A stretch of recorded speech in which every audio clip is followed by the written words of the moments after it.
الحمد للہ وکفى وسلام علی عباده الذین اصطفى اما بعد فاعوذ باللہ من الشیطان الرجیم بسم اللہ الرحمن الرحیم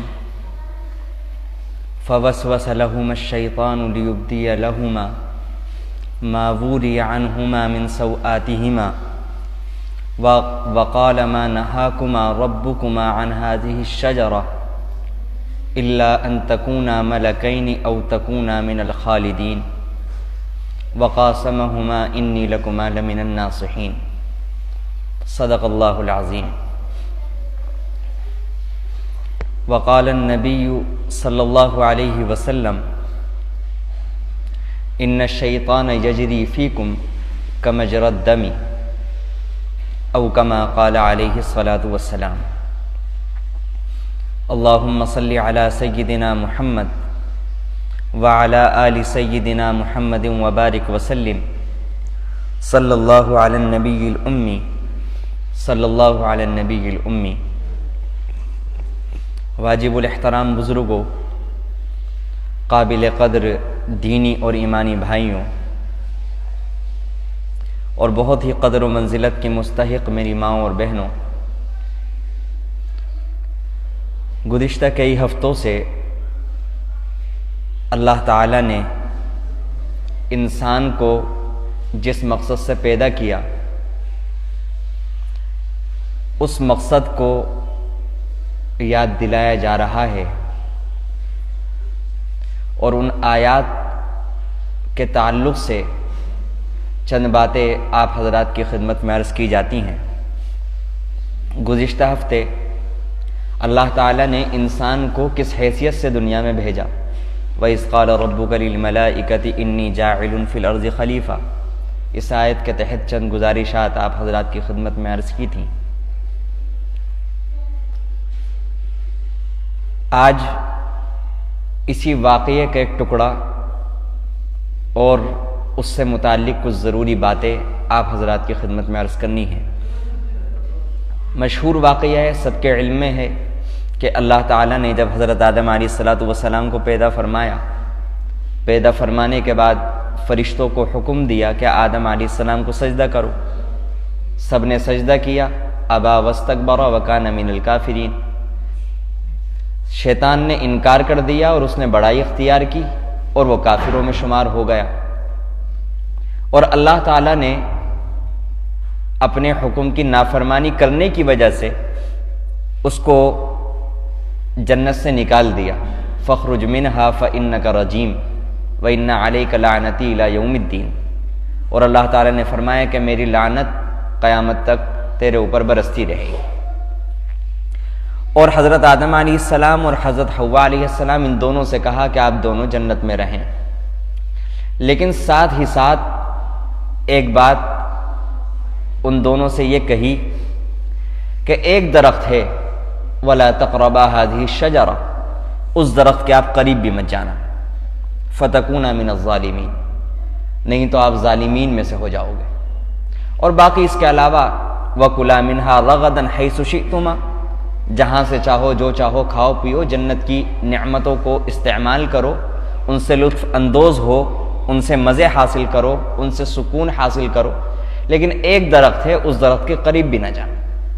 یہ اللہ تعالیٰ نے نصیحت کی، اور ساتھ ساتھ میں یہ بھی بتایا ان الشیطان لکما عدو مبین. دیکھو پہلے ہی بتایا جا رہا ہے کہ شیطان تم دونوں کا بڑا ہی خطرناک دشمن ہے، عدو مبین. گزشتہ ہفتے آپ کی خدمت میں یہ بات عرض کی تھی، ایک بار پھر یاد دہانی کرا دوں. انسان کی فطرت ہے کہ وہ اپنے آباء و اجداد کا تذکرہ سن کر خوش ہوتا ہے. یہ جو تذکرہ کیا جا رہا ہے حضرت آدم علیہ السلام کا، یہ کوئی غیر نہیں ہے. ٹھیک ہے بہت لمبا فاصلہ ہو گیا ہمارا اور حضرت آدم علیہ السلام کا، لیکن ہیں تو ہمارے والد. انسانیت کی ابتدا تو انہی کے ذریعے سے ہوئی ہے. تو ہمیں جان لینا چاہیے کہ ہمارے والد سے سب سے پہلے دشمنی کس نے نبھائی اور کس طرح سے دشمنی نکالی. قرآن کریم نے اس واقعے کو بیان کیا، اور بار بار میں اپنے بیان کے اندر اس بات کو لاتا ہوں کہ قرآن کریم کوئی واقعہ بیان کرنے کی کتاب نہیں ہے، جبھی تو حضرت آدم علیہ الصلوۃ والسلام کا کچھ واقعہ پہلے سپارے کے اندر اللہ تعالیٰ نے بیان کیا، کچھ آگے جا کر، کچھ اس سے آگے جا کر۔ اگر قرآن کریم کا مقصد واقعے کو بیان کرنا ہوتا تو پھر پورا کا پورا واقعہ ایک ہی جگہ ہوتا، لیکن آپ قرآن کریم پڑھیں، حضرت موسیٰ علیہ السلام کا واقعہ کچھ ایک سپارے کے اندر ہے، کچھ آگے جا کر، پھر اس سے آگے جا کر۔ تمام نبیوں کا یہی حال ہے سوائے حضرت یوسف علیہ السلام کے واقعے کے، کہ ان کا واقعہ اللہ نے پورا ایک ہی صورت کے اندر بیان کیا۔ تو قرآن کریم نے یہاں پر اس حصے کو بیان کیا ہے جو ہمارا گزشتہ ہفتے تذکرہ تھا، کہ اللہ تعالی نے پہلے ہی آگاہ کیا حضرت آدم علیہ السلام کو، ان الشیطان لکما عدو مبین، کہ خیال رکھنا شیطان تمہارا بڑا ہی کھلا ہوا زبردست دشمن ہے۔ ہمیں اب یہاں سے جان لینا چاہیے کہ شیطان کا اور ہمارا مسئلہ یہاں کا نہیں ہے، اس کائنات کا نہیں ہے، بلکہ اللہ نے جب انسانیت کی ابتدا کی ہے، انسانیت کو وجود بخشا ہے، میرے اور آپ کے والد اور والدہ حضرت آدم اور حضرت حوا علیہ السلام کو جب اللہ تعالی نے پیدا کیا ہے، تو پیدا کرنے کے بعد اللہ نے ان کی تعظیم کرنے کا تمام فرشتوں کو حکم دیا، تو اس شیطان نے ان کی تعظیم کرنے سے انکار کر دیا اور یہ بیان دیا کہ یہ میرے مقابلے میں نیچے ہیں، میں ان سے اعلیٰ ہوں۔ دشمنی کی ابتدا یہاں سے ہوئی، اور پھر اللہ تعالیٰ نے حضرت آدم علیہ السلام کو اور حضرت حوا علیہ السلام دونوں کو جنت کے اندر رکھا، اور جنت کے اندر جب رکھا اور ہر طرح کی نعمت کو استعمال کرنے کی اجازت دی، لیکن سب کو یہ واقعہ معلوم ہے کہ اس کے بعد حضرت آدم علیہ السلام اور حضرت حوا دونوں کو زمین پر اتار دیا گیا اور ان دونوں کو جنت سے نکال دیا گیا۔ مجھے بھی واقعہ بیان نہیں کرنا، مجھے تو ایک جز ذکر کر کے اس کے بعد اپنی بات کو آگے بڑھانا ہے۔ اب یہ دونوں حضرات جنت سے نکلے کیسے، مجھے یہ بیان کرنا ہے۔ ان دونوں حضرات کو شیطان نے کس طرح سے ورغلایا، اور شیطان نے کون سی طاقت کا استعمال کر کے ان دونوں کو جنت سے محروم کیا اور دنیا میں بھیجا گیا، اور پھر دنیا کی ساری مصیبتیں اور ساری دقتیں اور ساری مشکلات کا سامنا کرنا پڑا۔ یہ تنہا حضرت آدم علیہ السلام نہیں نکلے تھے جنت سے، بلکہ میں اور آپ، ہمارے آباء و اجداد بھی نکلے۔ اگر وہ جنت کے اندر ہوتے تو ہم بھی جنت کے اندر ہوتے، وہ نکالے گئے، ہم بھی جنت سے نکالے گئے۔ صرف یہ ان کا واقعہ بیان نہیں ہو رہا ہے، میرا اور آپ کا واقعہ بیان ہو رہا ہے۔ اس کو اس رخ پر ہم سوچیں کہ شیطان نے حضرت آدم علیہ السلام کو نہیں نکالا، بلکہ شیطان نے مجھے اور آپ کو جنت سے کون سی طاقت کا استعمال کر کے نکالا۔ ہمیں اور آپ کو آج یہ سمجھنا ہے۔ ہر واقعہ جب بھی بیان ہوتا ہے، شیطان کہیں پر ذرہ برابر کوئی موقع نہیں چھوڑتا۔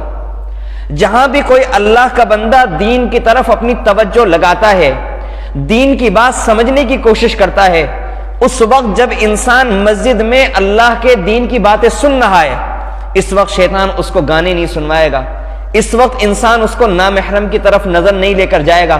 اس وقت شیطان کیا کرے گا؟ اس وقت شیطان اس طرح سے اس کے دل کو رخ موڑے گا کہ یہ تک واقعہ بیان ہو رہا ہے حضرت آدم علیہ السلام کا، بس اس وقت شیطان کا وسوسہ یہ ہے۔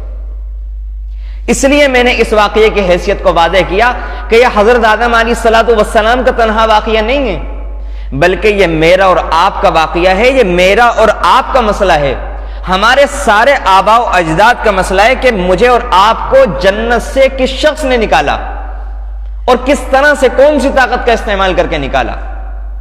تو قرآن کریم کہتا ہے فَوَسْوَسَ لَهُمَا الشَّيْطَانُ لِيُبْدِيَ لَهُمَا مَا وُورِيَ عَنْهُمَا مِنْ سَوْآتِهِمَا وَقَالَ مَا نَهَاكُمَا رَبُّكُمَا عَنْ هَذِهِ الشَّجَرَةِ إِلَّا أَن تَكُونَا مَلَكَيْنِ أَوْ تَكُونَا مِنَ الْخَالِدِينَ، کہ شیطان نے ان دونوں حضرات کے دل میں وسوسہ ڈالا۔ وسوسہ آج مجھے اسی پر بیان کرنا ہے کہ یہ وسوسہ اور خیال پیدا کرنا اللہ تعالیٰ نے شیطان کو یہ والی طاقت دی ہوئی ہے کہ وہ کسی انسان کے دل میں خیال پیدا کر دیتا ہے، اور وہ خیال اتنا مضبوط ہوتا ہے کہ انسان جب اس خیال کا اتباع کرتا ہے، اس خیال کے اوپر عمل کرتا ہے، کتنی مرتبہ انسان کے تصور میں بھی نہیں آتا کہ اس خیال پر عمل کرنے سے پہلے وہ کہاں تھا، اب اس پر عمل کرنے کے بعد وہ کہاں پہنچ گیا۔ آسمان سے گرا کر انسان کو زمین پر پھینک دیتا ہے اس کا ایک خیال، اس کا ایک وسوسہ جو ڈالا جاتا ہے شیطان کی طرف سے۔ قرآن کریم بیان کرتا ہے فوسوس لہم الشیطان، شیطان نے ان کے دل میں وسوسہ ڈالا، اور کیا کہا؟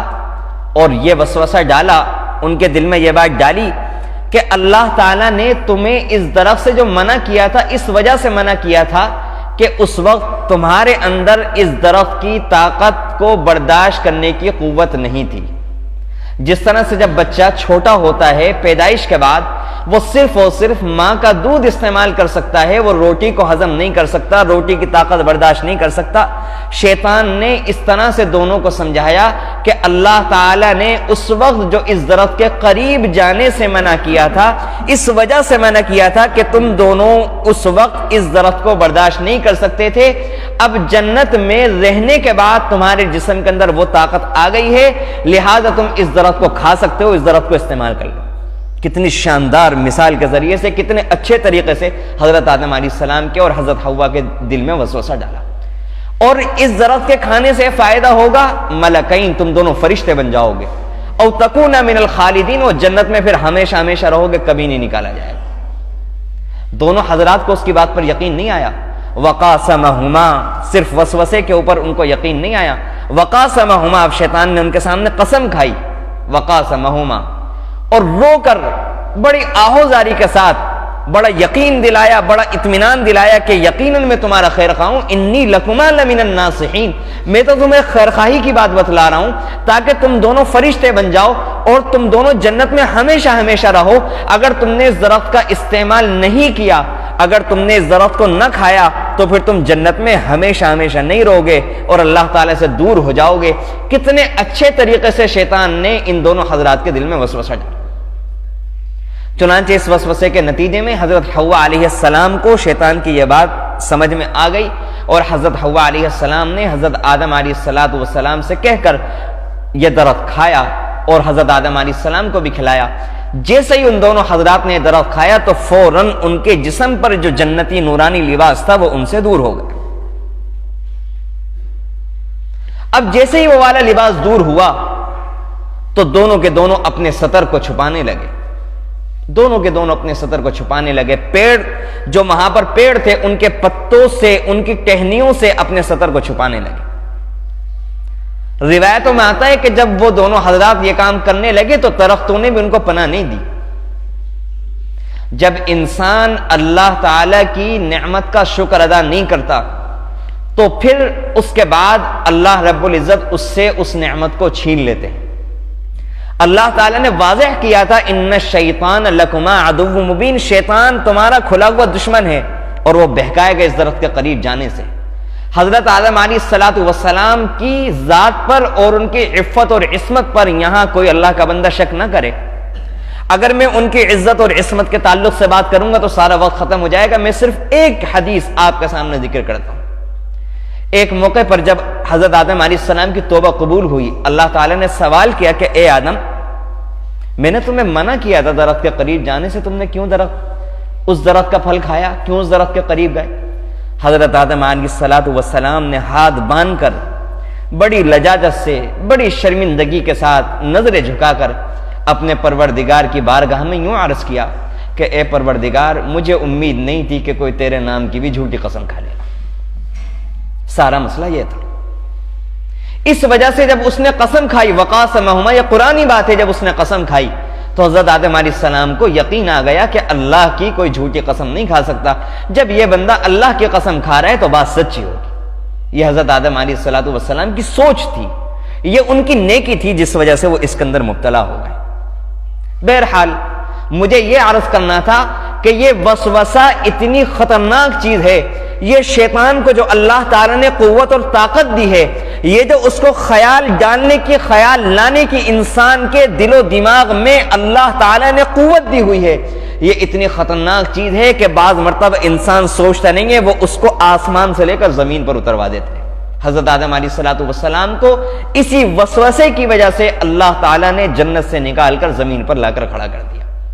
یہاں سے ہمیں پتہ چلا ہم یہاں کے باشندے ہیں ہی نہیں، ہم جنت کے باشندے ہیں، وہاں سے نکالے گئے اور ہمیں اپنا گھر حاصل کرنا ہے۔ یہ ہماری زندگی کا مقصد ہے، اور آج جو میں نے اور آپ نے اپنی زندگی کا مقصد بنایا ہوا ہے وہ میرے اور آپ کے اچھی طرح سے علم ہے، ہم اپنے مقصد سے غافل ہیں۔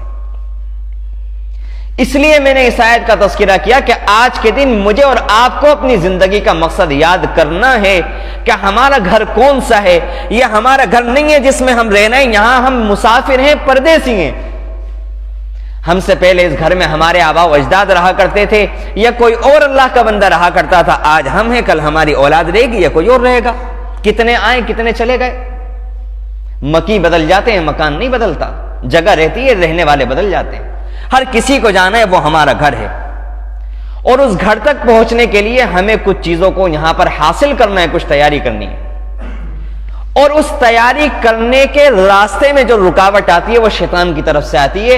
اور شیطان کی طرف سے جو حربہ استعمال کیا جاتا ہے, جو ہتھیار استعمال کیا جاتا ہے, وہ ہے یہی وسوسہ, یہی خیال. آج مجھے اسی کے تعلق سے آپ کی خدمت میں بات عرض کرنی ہے. اور یہ واقعہ میں نے اسی لیے عرض کیا کہ حضرت آدم علیہ السلام کو جو جنت سے نکالا گیا, شیطان نے جس قوت اور طاقت کا استعمال کر کے میرے اور آپ کے والدین کو جو جنت سے نکالا, یعنی مجھے اور آپ کو جو جنت سے محروم کروایا, وہ یہی والی طاقت تھی جس کو وسوسہ اور خیال کہا جاتا ہے. اس شیطانی خیال نے بڑے بڑے لوگوں کو ہلا کر کے رکھ دیا, بڑے بڑے لوگوں کو تباہ کر دیا. ایک موقع پر اللہ کے نبی علیہ الصلوۃ والسلام مسجد میں تھے اعتکاف کی حالت میں. آپ کے پاس ایک زوجہ مطہرہ حضرت صفیہ رضی اللہ عنہا ملاقات کے لیے تشریف لائیں. آپ ان کو باہر تک چھوڑنے کے لیے گئے, مسجد کے دروازے تک. رات کا وقت تھا, اندھیرا تھا. دو صحابی ادھر سے جا رہے تھے. وہ اللہ کے نبی علیہ السلام کو دیکھ کر قریب آنے لگے. اللہ کے نبی علیہ السلام نے فرمایا ٹھہر جاؤ, وہیں ٹھہرو, کیونکہ میرے ساتھ تمہاری ماں حضرت صفیہ رضی اللہ عنہ. اللہ کے نبی علیہ الصلوۃ والسلام نے یہ صفائی دی کہ میرے ساتھ میری بیوی حضرت صفیہ رضی اللہ عنہا ہیں. ان دونوں صحابہ کے اوپر یہ بات بڑی بھاری گزری کہ کیا اللہ کے نبی علیہ السلام ہمارے بارے میں یہ سوچتے ہیں کہ اللہ نہ کرے معاذ اللہ ہم اللہ کے نبی پر شک کریں گے. انہوں نے بات کہی اللہ کے نبی علیہ السلام سے. اللہ کے نبی علیہ الصلوۃ والسلام نے جواب دیا ان الشیطان یجری فیکم کمجری الدم. شیطان تمہارے جسم کے اندر ایسے دوڑتا پھرتا ہے جیسے تمہارے جسموں کے اندر خون دوڑتا ہے. جیسے ہماری رگوں کے اندر خون کا دوران ہے, اللہ نے اس کو طاقت دی ہوئی ہے کہ وہ ہمارے جسم کے اندر اس طرح سے گھومتا پھرتا ہے. اللہ کے نبی علیہ السلام نے فرمایا میں نے اس لیے صفائی دی کہ ٹھیک ہے تم مجھ سے اتنی محبت اور عقیدت رکھتے ہو, لیکن شیطان یہ وسوسہ ڈال سکتا ہے تمہارے دل کے اندر کہ اللہ کے نبی علیہ السلام معلوم نہیں کس کے ساتھ تھے. یہ حدیث کے اندر موجود ہے, بخاری شریف کی روایت ہے ان الشیطان یجری فیکم کمجری الدم. اگر یہ وسوسہ اور یہ خیال کوئی بڑی طاقت نہ ہوتی تو اللہ کے نبی علیہ الصلوۃ والسلام اپنے صحابہ کو اس طرح سے کبھی بھی صفائی نہ دیتے. اس کے بعد قرآن کریم بیان کرتا ہے سورہ یوسف کے اندر, جہاں حضرت یوسف علیہ السلام کا واقعہ شروع ہوتا ہے, اس کے تقریباً ایک صفحے پر, اگلے صفحے پر یہ آیت آتی ہے اذ قالوا لیوسف واخوہ احب الی ابینا منا ونحن عصبہ. حضرت یعقوب علیہ الصلوۃ والسلام کے 11 بیٹے تھے اور 12ویں حضرت یوسف علیہ الصلوۃ والسلام تھے. بچپن کے اندر حضرت یوسف علیہ السلام نے خواب دیکھا کہ مجھے 11 ستارے اور ایک سورج اور چاند نے سجدہ کیا. حضرت یعقوب علیہ الصلوۃ والسلام اپنے والد کو حضرت یوسف علیہ السلام نے یہ والا خواب بتایا. قرآن کہتا ہے کہ حضرت یعقوب علیہ السلام نے کہا یا بنیا, اے میرے پیارے بیٹے, لا تقصص رؤیاک علی اخوتک, اپنے بھائیوں کے سامنے اس خواب کا تذکرہ مت کریے گا. فیکیدوا لک کیدا, وہ تمہارے دشمن بن جائیں گے, تمہارے لیے طرح طرح کی تدبیریں کریں گے. ان الشیطان للانسان عدو مبین. حضرت یعقوب علیہ الصلوۃ والسلام کہتے ہیں یہاں پر شیطان انسان کا کھلا ہوا دشمن ہے. وہی والی بات جو اللہ نے حضرت آدم علیہ الصلوۃ والسلام سے کہی تھی انہ عدو مضل مبین, وہی بات حضرت یعقوب علیہ السلام حضرت یوسف علیہ السلام سے کہتے ہیں ان الشیطان للانسان عدو مبین. ہم لوگ آپس میں مسلمان ہیں, انما المؤمنون اخوہ, ہم بھائی بھائی ہیں. اللہ تعالیٰ نے ہمارے درمیان ایمانی اور اسلامی رشتہ رکھا ہے, ہم ایک دوسرے کے دشمن نہیں ہیں. ہم ایک دوسرے کے دشمن نہیں ہیں، ہمیں آپس میں دشمنی نہیں کرنی چاہیے۔ اللہ تعالیٰ نے اور اس دین نے ہمارا دشمن بھی متعین کر کے ہمیں دنیا کے اندر بھیجا ہے، کیونکہ انسان کے اندر فطرتاً یہ مادہ رکھا گیا ہے کہ اس کو دشمنی بھی ہوتی ہے۔ اللہ نے وہ بھی متعین کر کے بھیجا کہ اگر تمہیں دشمنی کرنی ہے، اگر تمہیں غصہ نکالنا ہے، اگر تمہیں کسی سے انتقام لینا ہے تو وہ شیطان لعین تمہارا بہت بڑا دشمن ہے، انتقام لینا ہے تو اس سے لو۔ اگر تمہیں اپنی صلاحیتوں کو انتقامانہ طور پر صرف کرنا ہے تو شیطان لعین کے اوپر صرف کرو، یہ تمہارا بڑا خطرناک دشمن ہے۔ اس نے تمہیں کہاں سے کہاں پہنچا دیا، اس نے تمہیں اور تمہارے آباء و اجداد کو جنت سے نکال کر دنیا میں لا کر کھڑا کر دیا۔ اس کے بعد آگے حضرت یوسف علیہ السلام کے واقعے کے اندر آتا ہے اذ قالوا لیوسف واخوہ احب الی ابینا منا ونحن عصبہ۔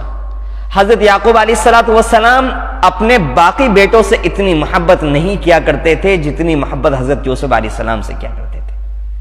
اللہ کو ان کو ایک عظیم الشان پیغمبر بنانا تھا، نبی بنانا تھا، ان کی بچپن سے ہی ایسی باتیں تھی۔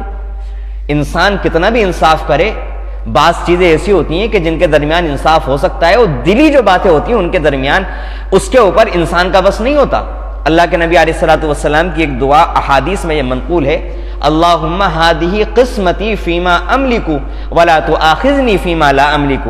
اے اللہ، تمام بیویوں کے درمیان جن چیزوں کو میں تقسیم کر سکتا تھا، جن کا میں مالک تھا، وہ تو میں نے تقسیم کر دیا انصاف کے ساتھ۔ ولا تؤاخذنی فیما لا املک، اے اللہ جس چیز کا میں مالک نہیں ہوں، یعنی دلی رجحان، دلی محبت، اس پر قیامت کے دن اس معاملے میں میرا مؤاخذہ مت فرمائیے گا، کیونکہ دلی محبت اللہ کے نبی علیہ السلام کو زیادہ حضرت عائشہ صدیقہ رضی اللہ عنہا سے۔ اسی طرح فطرتاً حضرت یعقوب علیہ السلام کا دلی رجحان، قلبی محبت، بہت ساری باتیں ایک اولاد کے اندر ایسی ہوتی ہیں کہ اللہ کی طرف سے وہ دی ہوئی صلاحیتیں ہوتی ہیں جو ماں باپ کی توجہ کو نہ چاہتے ہوئے بھی اپنی طرف مبذول کرا لیتی ہیں، اور اس کے اندر انسان معذور ہو جاتا ہے اور اپنے آپ کو بے بس محسوس کرتا ہے۔ چنانچہ اسی طرح سے حضرت یوسف علیہ السلام سے حضرت یعقوب علیہ السلام کو غیر اختیاری طور سے، فطری طور پر بہت محبت تھی۔ یہ بات ان باقی بھائیوں کو کچھ بھاتی نہیں تھی، کچھ پسند نہیں آیا کرتی تھی۔ اسی بات کو غنیمت جان کر شیطان نے ان کے دل میں ایک وسوسہ ڈالا، خیال ڈالا۔ کیا خیال ڈالا؟ اذ قالوا لیوسف، تمام بھائیوں نے ایک میٹنگ کی، مشورہ کیا آپس میں کہ ہمارا بھائی یوسف اور ان کا بھائی بنیامین، یہ دونوں ایک ماں سے تھے اور باقی بھائی ایک الگ ماں سے تھے۔ یہ یوسف اور بنیامین یہ ہمارے والد کو زیادہ بھاتے ہیں، احب الی ابینا منا، ہم سے زیادہ ہمارے والد ان سے محبت کرتے ہیں، ونحن عصبہ، ہم تو پورے ایک جتھا ہیں، ایک جماعت ہیں، طاقتور ہم ہیں، لیکن اس کے باوجود ان دو بچوں سے ہمارے والد محبت کرتے ہیں، ہمیں سمجھ نہیں آتی۔ ان ابانا لفی ضلال مبین، ہم اپنے والد کو صاف طور سے غلطی پر دیکھتے ہیں۔ جب شیطان وسوسے ڈالتا ہے نا، سوچیں، ذرا سا غور و فکر کریں، بات جب دل کی گہرائی میں اترتی ہے، جب انسان غور سے لیتا ہے، شوق سے لیتا ہے، یہ کوئی واقعہ بیان کرنا مقصود نہیں ہے، نہ قرآن کا یہ مقصد ہے، نہ میرا یہ مقصد ہے۔ سوچے تو صحیح کہ ایک طرف ان اللہ کے بندوں کے دل میں اپنے والد سے محبت ہے، اولاد فرما بردار ہے، اپنے والد سے بے انتہا محبت کرتی ہے۔ سوچے تو صحیح، اختلاف اس بات پر ہو رہا ہے کہ ہمارے والد ہمارے مقابلے میں ان دونوں بچوں سے زیادہ محبت کرتے ہیں۔ بظاہر ایک سوچ غلط تو نہیں نظر آتی، ہر ایک فرما بردار بچہ یہ سوچتا ہے کہ میرے والد کی شفقت کی نظر جیسی اور بچوں پر ہے ایسی میرے اوپر بھی ہو۔ یہی سوچ اچھی سوچ ہے کہ والد کی جو محبت ان دونوں پر ہے وہ ہمارے اوپر نہیں ہے، لیکن یہاں سے غلطی ہوتی ہے، یہاں سے شیطان وسوسہ ڈالتا ہے کہ ایک مقدمہ اچھا ہوتا ہے، ایک خیال پہلا اچھا ہوتا ہے، لیکن بعد والا خیال شیطان اپنی طرف سے ایسا ڈالتا ہے کہ وہ اچھا خیال انتہائی درجے غلط بن جاتا ہے، بلکہ ایک بہت بڑا گناہ کبیرہ کی شکل اختیار کر لیتا ہے۔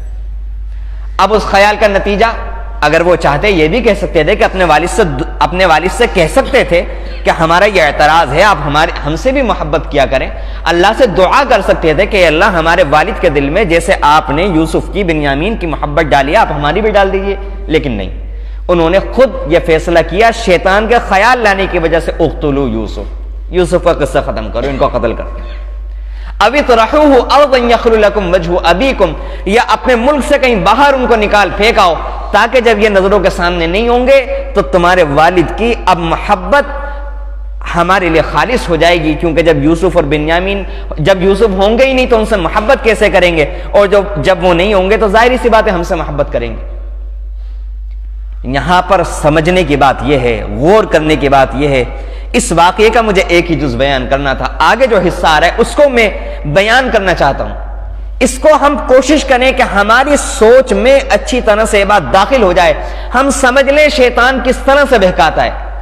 چونکہ نبی کی اولاد تھے، اور نبی کی اولاد چاہے کیسی بھی تھی، کتنا بھی دل کے اندر گندے خیالات شیطان ڈال رہا تھا، لیکن نبی کی اولاد تو نبی کی اولاد ہوتی ہے۔ اب یہ سوچا کہ اللہ تعالیٰ ناراض ہو جائے گا، اللہ کا تو استحضار ہوگا کیونکہ نبی کی اولاد ہیں، کیونکہ ہم اتنی بڑی غلطی کریں گے، اتنا بڑا گناہ کریں گے۔ تو اس کے بعد کہتے ہیں وَتَكُونُوا مِن بَعْدِي قَوْمًا صَالِحِينَ، یہ کام کرنے کے بعد اللہ سے توبہ کر لیں گے، اللہ تو بڑا غفور الرحیم ہے، معاف کر دے گا۔ یہ والی بات بیان کرنا چاہتا ہوں، وَتَكُونُوا مِن بَعْدِي قَوْمًا صَالِحِينَ، یہ قرآنی آیات آپ کے سامنے پڑھ کر کے بیان کر رہا ہوں۔ وہ کہتے ہیں شیطان نے دیکھو کتنی اچھی طریقے سے پوری بات ذہن میں بٹھائی ہے، مقدمہ دیکھو آپ کہ ہمارے والد کی توجہ ہماری طرف ہونی چاہیے، ہمارا حق ہے، اور اس حق میں جو رکاوٹ بن رہے ہیں وہ یوسف علیہ السلام رکاوٹ بن رہے ہیں، لہذا اس رکاوٹ کو ختم کیا جائے۔ اب یہاں پر ایک خیال آیا کہ اگر ہم یہ والا کام کریں گے تو اللہ تعالیٰ ناراض ہوں گے، لیکن شیطان نے اس کی بھرپائی اس طرح سے کی کہ اللہ تو بڑا غفور الرحیم ہے، اللہ سے توبہ کریں گے تو اللہ کیوں معاف نہیں کرے گا، توبہ کا دروازہ تو موت سے پہلے تک کھلا رہتا ہے، ہم اپنے پروردگار سے گڑ گڑا کر معافی کر لیں گے، توبہ کر لیں گے تو ہمارا پروردگار ہمیں معاف کر دے گا، اور اس کے بعد ہم ساری زندگی نیکوکاری پر گزار دیں گے، ہمارا یہ والا قصہ پورا ہو جائے گا اور ہم نیک لوگوں میں شامل ہو جائیں گے۔ یہ قرآن کریم نے کیوں بیان کیا؟ یہ قرآن کریم نے صرف واقعہ بیان نہیں کیا، مجھے اور آپ کو قرآن کی یہ والی آیت جھنجھوڑ رہی ہے، کچھ کہنا چاہتی ہے مجھ سے اور آپ سے قرآن کریم کی آیت، کہ آج میرا اور آپ کا اگر میں اور آپ اپنی زندگی کے اوپر غور کریں، اگر ہم سوچیں، اگر ہم تھوڑی سی بھی توجہ اپنے دل کی طرف کریں اور تنہائی میں بیٹھ کر یہ سوچیں کہ ہم دین کے اوپر عمل کیوں نہیں کر پاتے، کیا اس لیے کہ ہمیں یقین نہیں ہے کہ نماز فرض ہے؟ ہر مسلمان کو اس بات کا یقین ہے کہ نماز فرض ہے، لیکن ہر مسلمان نماز پڑھتا تو نہیں ہے۔ ہر مسلمان کو یقین ہے کہ اللہ تعالیٰ نے نامحرم کا چہرہ دیکھنا حرام کیا، لیکن مسلمان نامحرم کو دیکھ کر نگاہ نیچی تو نہیں کرتا۔ ہر مسلمان کو معلوم ہے کہ جھوٹ بولنا حرام ہے، لیکن مسلمان گفتگو کے بعد جھوٹ بولنا تو نہیں چھوڑتا۔ ہر مسلمان کو معلوم ہے کہ شراب پینا حرام ہے، لیکن کتنے سارے مسلمان ایسے ہیں جو شراب پینا تو نہیں چھوڑتے۔ ہر مسلمان کو معلوم ہے کہ زنا کرنا حرام ہے، لیکن مسلمانوں میں کتنے سارے مسلمان ایسے ہیں کہ جو زنا کرنے کو تو نہیں چھوڑتے۔ یہ سارا ماجرا ہے کیا؟ یہ سارا ماجرا ہے کیا؟ قرآن کریم کا یہ والا پہلا والا واقعہ جو میں نے بیان کیا کہ شیطان نے کس طرح سے وسوسہ ڈالنے کے بعد حضرت آدم علیہ السلام کو جنت سے نکلوایا، اللہ تعالیٰ کا اللہ تعالیٰ کی وقتی طور سے ناراضگی ان کے حصے میں آئی، ان کے جسم سے لباس کو اتار لیا گیا۔ اس کے بعد اللہ کے نبی علیہ السلام کا واقعہ میں نے بیان کیا، شیطانی وساوس کی وجہ سے اللہ کے نبی نے اپنے صحابہ کو صفائی کے طور پر کیا جملہ ارشاد فرمایا۔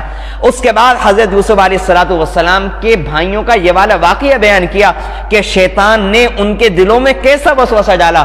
یہ بات اب میں اور آپ کی زندگی پر، میں ہماری زندگی کے اوپر منطبق کرنا چاہتا ہوں کہ شیطان ہمارے دل میں بھی یہ وسوسہ ڈالتا ہے کہ ٹھیک ہے یہ والی ساری باتیں اپنی جگہ، ٹھیک ہے یہ کام کرنا گناہ ہے، اللہ تعالیٰ ناراض ہو جاتے ہیں، لیکن اللہ تعالیٰ تو بڑی جلدی مان جاتے ہیں، ابھی تو بڑی لمبی زندگی پڑی ہوئی ہے، ابھی ہماری زندگی کتنی بڑی ہوئی ہے، ابھی 20 سال 30 سال 40 سال 50 سال ہماری عمر ہوئی ہے، ابھی تو بہت لمبا زمانہ باقی ہے۔ کسی دن کسی موقع پر اللہ تعالیٰ کے دربار میں جائیں گے، مسجد میں جا کر اللہ تعالیٰ سے ہاتھ جوڑ کر یوں کہہ دیں گے رب کریم غلطی ہو گئی معاف کر دیجیے، اور اللہ تعالیٰ معاف فرما دیں گے۔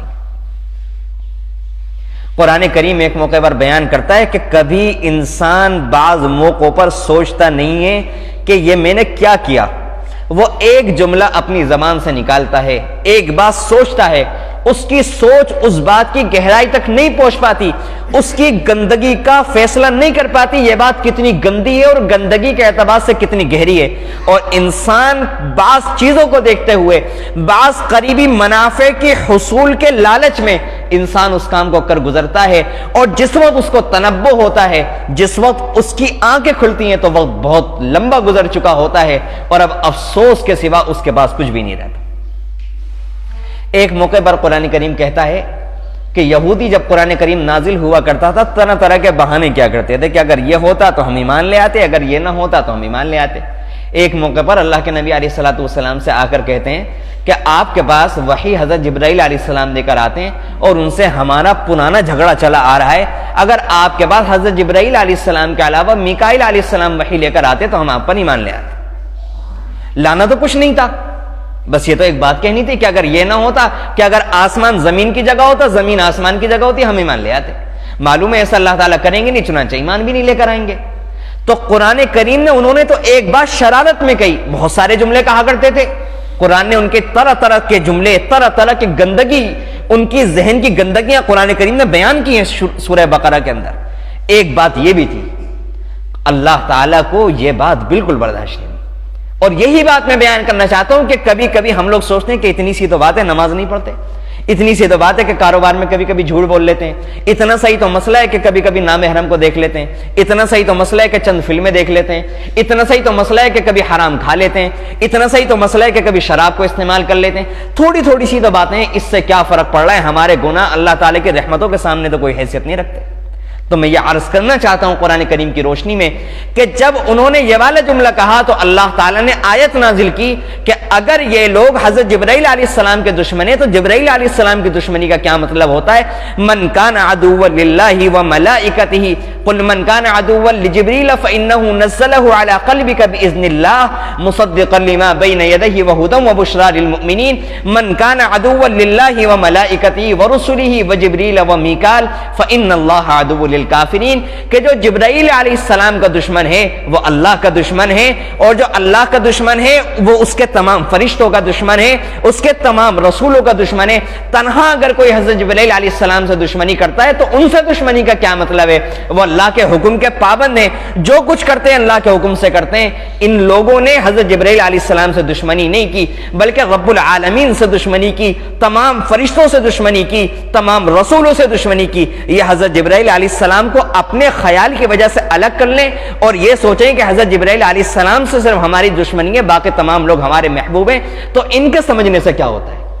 اس کی روشنی میں آپ حضرات سے بڑی ہمت کر کے یہ کہنے کی کوشش کر رہا ہوں کہ اللہ کی رحمت کا جو غلط تصور میں نے اور آپ نے اپنے ذہن میں بٹھا لیا، جس رحمت کے تصور کے آنے کے بعد ہمارے نفس نے اور شیطان نے یہ وسوسہ ڈالا ہمارے دل کے اندر کہ کوئی بات نہیں، تم جھوٹ بھی بولو اور کبھی کبھی سچ بولو، کچھ نہیں ہونے والا، تم نمازیں پڑھو نمازیں چھوڑو تب بھی کچھ نہیں ہونے والا، تمہارا ایمان سلامت ہے، تم شرابیں پیو تب بھی تمہارا ایمان سلامت ہے، تم نامحرموں کو دیکھو تب بھی تمہارا ایمان سلامت ہے، تم گانے دیکھو تب بھی تمہارا ایمان سلامت ہے، تم ننگے پن کے لباس پہنو تب بھی تمہارا ایمان سلامت ہے، تم ناچ گانے کرتا پھرو تب بھی تمہارا ایمان سلامت ہے، تم حرام کو حلال کر لو حلال کو حرام کر لو تب بھی تمہارا ایمان سلامت ہے۔ یہ سارے کے سارے وہ وساوس اور خیالات ہیں کہ جو شیطان نے ہمارے ذہنوں میں ڈالے، اور ان غلط فہمیوں کے نتیجے میں، ان غلط خیالات کے نتیجے میں میں نے اور آپ نے یہ فیصلہ کر لیا کہ ہم کچھ بھی کرتے رہیں اللہ تعالی ہمیں ضرور معاف کریں گے، اور جنت تو ہمارے